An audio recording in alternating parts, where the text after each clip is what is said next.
बिस्मिल्लाहिर्रहमानिर्रहीम। अस्सलाम वालेकुम नाज़रीन, आप यूट्यूब चैनल देख रहे हैं। मैं इमरान खान हूँ। अपडेट्स में आपके साथ शेयर कर देता हूँ। मैं एक्चुअली ट्रैवल कर रहा था और उसकी वजह से एक जगह रुक के मैंने जो सारी खबरें वो इकट्ठी की हैं और लगातार राब्ते करने के बाद जो चीज़ें मेरे पास मौजूद है मैं आपके साथ शेयर कर देता हूँ। सबसे पहले तो सीमी दीन बलोच साहिबा को अदालत के बाहर से दोबारा गिरफ्तार कर लिया गया है। अदालत ने उनकी रिहाई का हुक्म दिया था, उनके साथियों की रिहाई का हुक्म दिया था। ये लोग एहतजाज कर रहे थे बलोचिस्तान में जो जुल्म किया गया, वहाँ पे जो खवातीन को गिरफ्तार किया गया, जो वहाँ पे सीधी गोली चलाई गई और उसमें कुछ लोग शहीद हुए हैं, बहुत सारे लोग जख्मी हुए हैं, वो अस्पतालों में पहुंचे हैं और जिस तरीके से क्रैकडाउन किया गया एहतजाज करने वालों के ऊपर। ये लोग लापता अफराद के हवाले से एहतजाज करते हैं, जबरी गुमशुदगियों पे करते हैं। वहाँ मारूक बलोच को जेल में मुंतकिल किया गया है कोयटा में। सवाई कोयटा के बलूचिस्तान के कोई और अजला से ऐसी रिपोर्टें नहीं आ रही कि कारोबारी ज़िंदगी नॉर्मल चल रहे हो। बलूचिस्तान में हालात बहुत ख़राब हैं, हर तरफ रस्ते बंद हैं, जगह जगह एहतजाज किया जा रहा है।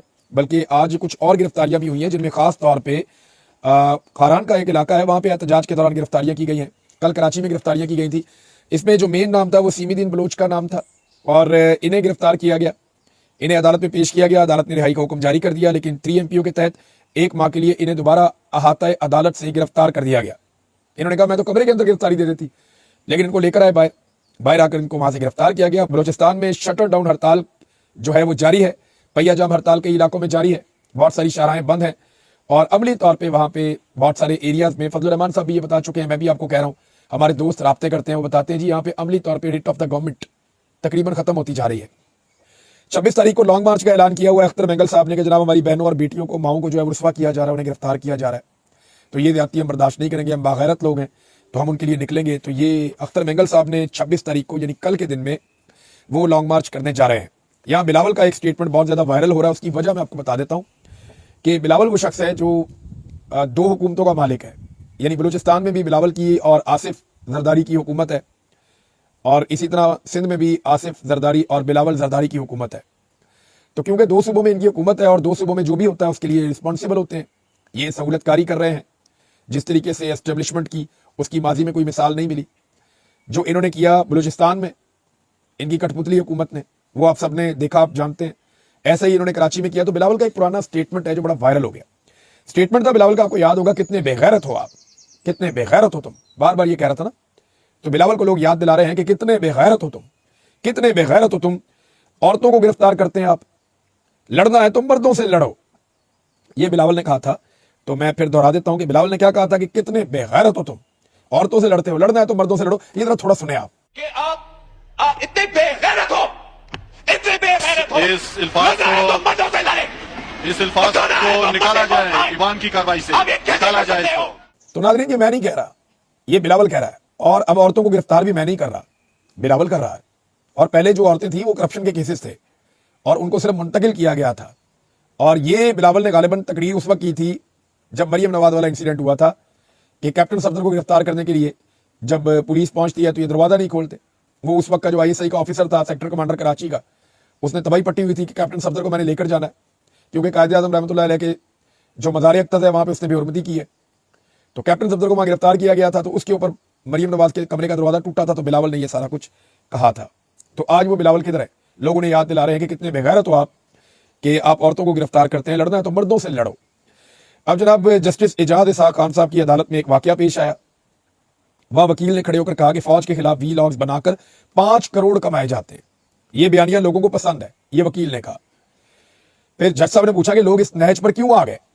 इस पर वकील ने कहा जिन मुल्कों का डिफेंस मजबूत ना हो उन्हें तोड़ना आसान होता है। कुछ मुल्कों का नाम भी लिया, वो मुल्क आज पाकिस्तान से बेहतर पोजीशन में, उनमें से कुछ मुल्क। तो फिर यहां पे जज साहब ने कहा कि जहां अवाम डिफेंस के साथ ना हो, यानी अवाम अपनी फौज के साथ ना हो, उन्हें तोड़ना आसान होता है।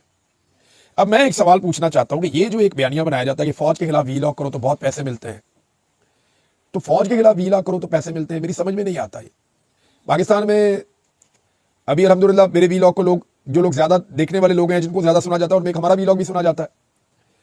अल्लाह रब्बुल इज्जत की मेहरबानी है, लोग सुनते हैं। तो वो 5 करोड़ रुपया कब आता है और कहां आता है? पहला तो सवाल ये है। दूसरा ये है कि फौज को कौन गाली देता है या फौज को कौन बुरा भला कहता है? फौज को तो कोई बुरा भला नहीं कहता। यानी एक तो 5 करोड़ कमाने वाला व्लॉगर लाके दिखाएं कौन कमा रहा है, लाकर दिखाए ना। हाँ, इतना पैसा गवर्नमेंट दे सकती है क्योंकि 2-2 अरब की इनको ग्रांट मिलती है, हर थोड़े अरसे बाद और पैसे मिल जाते हैं। ये तो दे सकते हैं, गवर्नमेंट दे सकती है इतना पैसा। गवर्नमेंट तो इससे 10 गुना पैसा ज्यादा भी ऑफर करती है। तो गवर्नमेंट के साथ बैठ जाना या एस्टेब्लिशमेंट के साथ बैठ जाना, पैसा तो सारा वहां पड़ा हुआ है, कारोबार तो सारा वहां पड़ा हुआ है, मौजें तो सारी वहां पड़ी हुई है, इधर तो जीना मुश्किल हुआ है लोगों का। तो वो कह रहे हैं जी कि पैसा बनाने के लिए फौज को बुरा भला कहते हैं या उनको गालियां देते हैं। तो मैं एक चीज क्लियर कर दूं कि कोई भी शख्स ना फौज को बुरा कहता है ना गाली देता है। मैं उन सहाफियों की बात कर रहा हूं जिनके लिए मैं जिम्मेदारी ले सकता हूं। यानी आप देखेंगे मुईद पीरजादा फौज को गाली नहीं देते।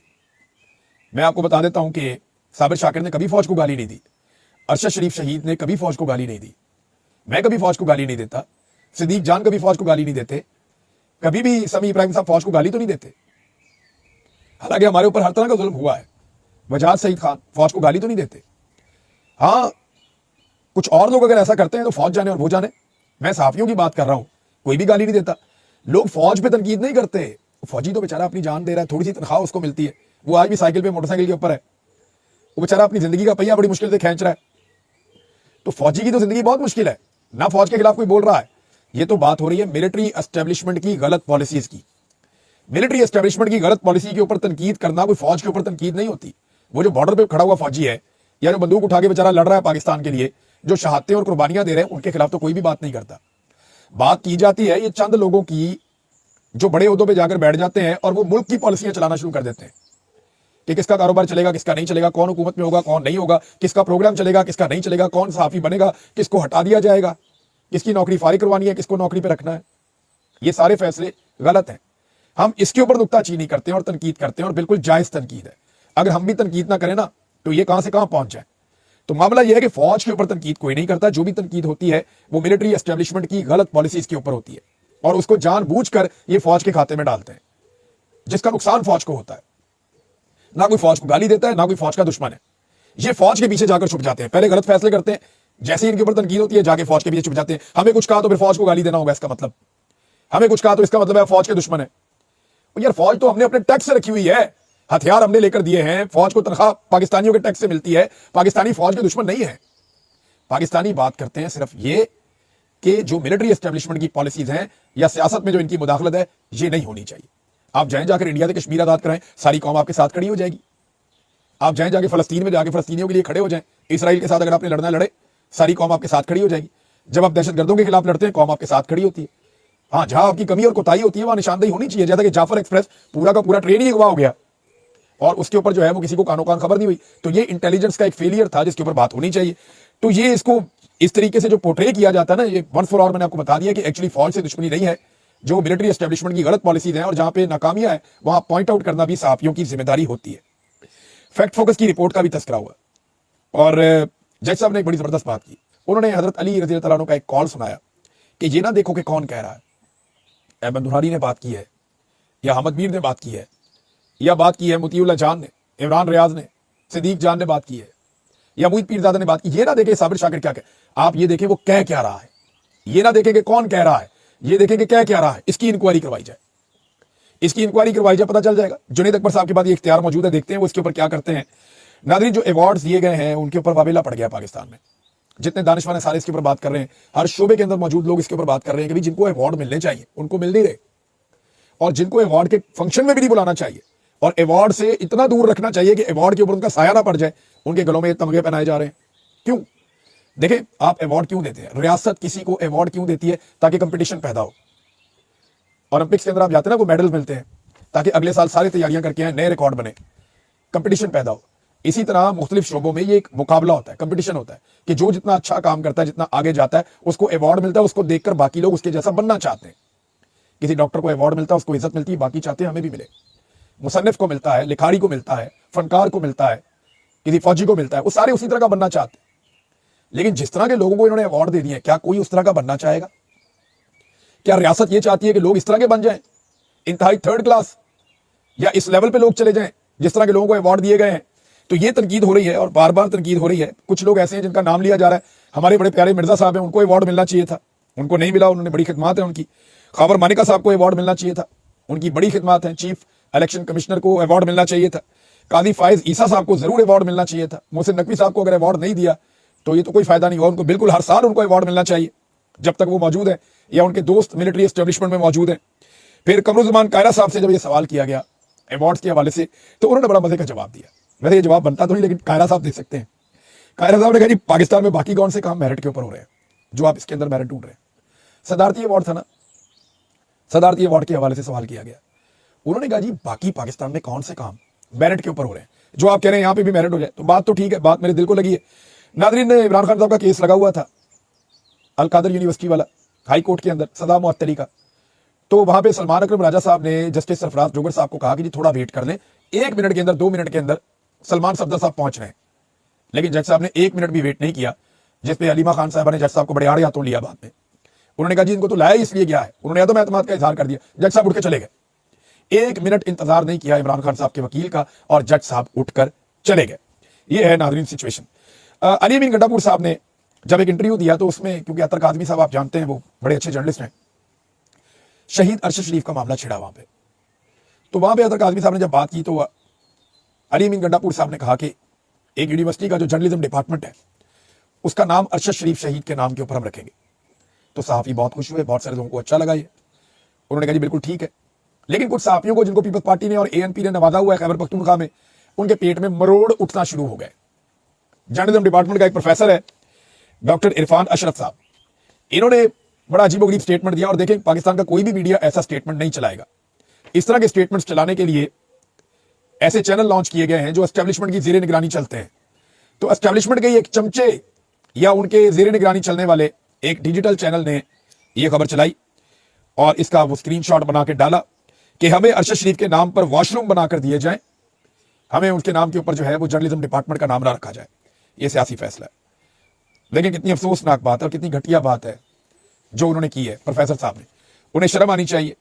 बहुत सारे लोग पाकिस्तान में अरशद शरीफ की कदर करते हैं। किसी सहाफ़ी का आज तक इतना बड़ा नमाज़े जनाजा नहीं हुआ। किसी सहाफ़ी से पाकिस्तानी इतना प्यार नहीं करते। किसी ने अपनी सहाफ़त के लिए इतनी बड़ी कुर्बानी नहीं दी कि उसने कंप्रोमाइज़ नहीं किया मिलिट्री एस्टेब्लिशमेंट के सामने। वो मुल्क छोड़कर बेचारा चला गया, मुल्क छोड़कर गया, दर बदर फिरता रहा। उसके पास वसाइल नहीं थे, वो कीनिया पहुंच गया, वहां उसे दयारे गैर में कत्ल कर दिया गया धमकियां देने के बाद। उसकी लाश पाकिस्तान आई, उसकी लाश का मजाक उड़ाया गया। आज सिर्फ एक जर्नलिज्म डिपार्टमेंट, ये इज्जत जर्नलिज्म डिपार्टमेंट की बढ़ेगी। अरशद शरीफ को जो इज्जत अल्लाह ने देनी थी वो दे दी उसको। वो लोगों के दिलों के अंदर बसता है, अब लोगों के दिलों के अंदर नक्श है। मैंने नौजवानों के पास अरशद शरीफ की फोटो देखी है, उनके मोबाइल के ऊपर मैंने लगे हुए उनके डीपीज देखे हैं। आज भी लोग अरशद शरीफ की तस्वीरें लगाकर फख्र महसूस करते हैं, उसके साथ निस्बत अपनी जोड़ते हैं। हर सहाफ़ी उससे प्यार करता है। उसको जो अल्लाह ने इज्जत दे दी थी वो दे दी है। ये आपके जर्नलिज्म डिपार्टमेंट को इज्जत मिलनी थी जब अरशद शरीफ के नाम पे वो रखा जाता। लेकिन आप शायद इस काबिल नहीं है। ये फैसला अब एक तो 2 चीजें हैं वो डिमांड की जा रही है सहाफ़ियों की जानिब से कि डिजिटल नेटवर्क इसको डिलीट करे, ये जो लगाई गई है खबर, क्योंकि अरशद शरीफ के खिलाफ पाकिस्तान की एस्टेब्लिशमेंट बड़ी सरगर्म है। ये मुझे भी कहते थे अरशद के बारे में कि आप ये बयान दे दें, वो बयान दे दें, मैंने नहीं दिया। बार बार कहते थे कि तुम अरशद शरीफ के बारे में ये कहो, वो कहो, आपको ये कहना पड़ेगा। और वो बहुत नेगेटिव थे अरशद शरीफ शहीद को लेकर। और यही चीजें अब जो है वो एस्टेब्लिशमेंट के ज़ेरे कंट्रोल चलने वाले चैनलों के अंदर दिखाई देना शुरू हो गई है। नाज़रीन, एक और खबर यह है कि एमएस जिन्ना अस्पताल को भी मरियम नवाज ने मुअत्तल कर दिया। डॉक्टर काशिफ जहांगीर को उन्होंने एक पोस्ट लिख दी कि अल्हम्दुलिल्लाह, उसके ऊपर जो लोगों का तांता बन गया मुबारकबादें देने का, डॉक्टर्स का, लोगों का। यानी मरियम नवाज को इस बात का आइडिया नहीं है कि हेल्थ डिपार्टमेंट के साथ उन्होंने किया क्या है। आज कोई भी उनके साथ काम नहीं करना चाहता। लोग सिर्फ मरीजों के लिए काम कर रहे हैं। डॉक्टर्स बहुत परेशान है। अस्पतालों में ना बजट दिया जा रहा है, ना फंड्स दिए जा रहे हैं, ना अद्वियात दी जा रही हैं। और जो देही इलाकों के अंदर यूनिट्स थे उनको प्राइवेटाइज किया जा रहा है। फिर मरियम नवाज क्लिनिक बनाए जा रहे हैं। हर जगह पे अपनी फोटो, अपना नाम लगाने का इनको शौक है। हेल्थ डिपार्टमेंट का इन्होंने बेड़ा गर्क कर दिया। वो जितने भी वर्कर्स हैं, हेल्थ वर्कर्स, वो यंग डॉक्टर्स और बाकी लोग, वो लाहौर में एहतजाज कर रहे हैं सड़कों के ऊपर आके, और लगातार एहतजाज कर रहे हैं और वो इस हुकूमत को एक्सपोज कर रहे हैं। तो ये सूरत हाल आपके सामने नाज़रीन। एक अहमद नूरानी की बहन ने इंकशाफ किया है। उन्होंने ये कहा कि उनके दोनों भाइयों के जो टेलीफोन्स हैं उन्हें ऑन किया जाता है और उन फोन्स के ज़रिए से तमाम रिश्तेदारों और उनके दोस्तों को कॉल्स की जाती हैं। जब वो टेलीफोन कॉल उठाते हैं तो आगे से बोलता कोई नहीं, जानबूझकर खामोश रहता है। अब ये क्यों किया जा रहा है, गौर करें। अहमद नूरानी के भाइयों को, जिनको लापता किया गया है जबरी तौर पे, लगभग 1 हफ्ता हो गया है, उनके टेलीफोन ऑन करके मुख्तलिफ रिश्तेदारों को फ़ोन किए जाते हैं और उन्हें कॉल्स की जाती हैं। वो फ़ोन उठाते हैं तो ये आगे से बोलते नहीं हैं, फिर काट देते हैं, फिर किसी और रिश्तेदार को, फिर किसी और दोस्त को, फिर काट देते हैं। ये क्यों कर रहे हैं? देखिए, ये इसलिए कर रहे हैं कि एक रिकॉर्ड बना रहे हैं। कल को जब अहमद नूरानी के भाइयों को जो है वो किसी अदालत में पेश किया जाएगा या छोड़ा जाएगा तो उस वक्त ये कहा जाएगा, जी देखें इनके तो फ़ोन ऑन थे, ये तो घूमते फिरते रहे, ये तो देखें फलाने इलाके में चले गए थे, ये तो देखें उस इलाके में चले गए थे, ये तो देखें जी ये तो गाड़ी चला रहे थे, फलां जगह से इन्होंने एक फ़ोन किया है, देखें जी इन्होंने फलां जगह से एक और फ़ोन किया है। तो वो इनके फोन मिला के एक रिकॉर्ड बना रहे हैं ताकि अदालत में पेश किया जाए कि अहमद नूरानी के भाई खुद से गायब थे, उन्हें गायब नहीं किया गया या जबरी तौर पे उन्हें लापता नहीं किया गया। नाज़रीन, एक और खबर अफसोसनाक है। पाकिस्तान के army chief general Asim Munir की वालिदा इंतकाल कर गई हैं। अल्लाह रब्बुल इज़्ज़त उन्हें और पूरी फैमिली को सब्र अता फरमाए और उनकी वालिदा को जन्नत में जगह अता फरमाए और उनकी अगली मनाजिल को आसान फरमाए। माँ के बिछड़ने का दुख जो है ना, वो जिंदगी के बहुत बड़े बड़े दुखों में से एक है और ये बड़ा तकलीफ का लम्हा होता है। अल्लाह ताला सब्र अता फरमाए। एक और नाज़रीन, इमरान खान साहब क्योंकि जेल में मौजूद हैं तो उनकी बहन ने बाहर आके कुछ चीज़ें बताई हैं इमरान खान साहब के हवाले से। उन्होंने कहा जी इमरान खान, ये वो कोर्ट में जब आई तो उन्होंने वहाँ ये बात बताई कि इमरान खान अभी भी 8/10 की चक्की में बंद है।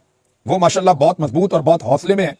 उन्होंने अल्लाह ताला से दुआ वज़ीर आज़म बनने के लिए नहीं की है, बल्कि अपनी कौम के लिए उन्होंने दुआ की है। वो सिर्फ किताबों और बच्चों से बात करवाने का कहते हैं कि मुझे किताबें और दे दो और मेरे बच्चों से बात करवा दो, और इन्हीं दोनों बातों पर ये इमरान खान को तंग करते हैं।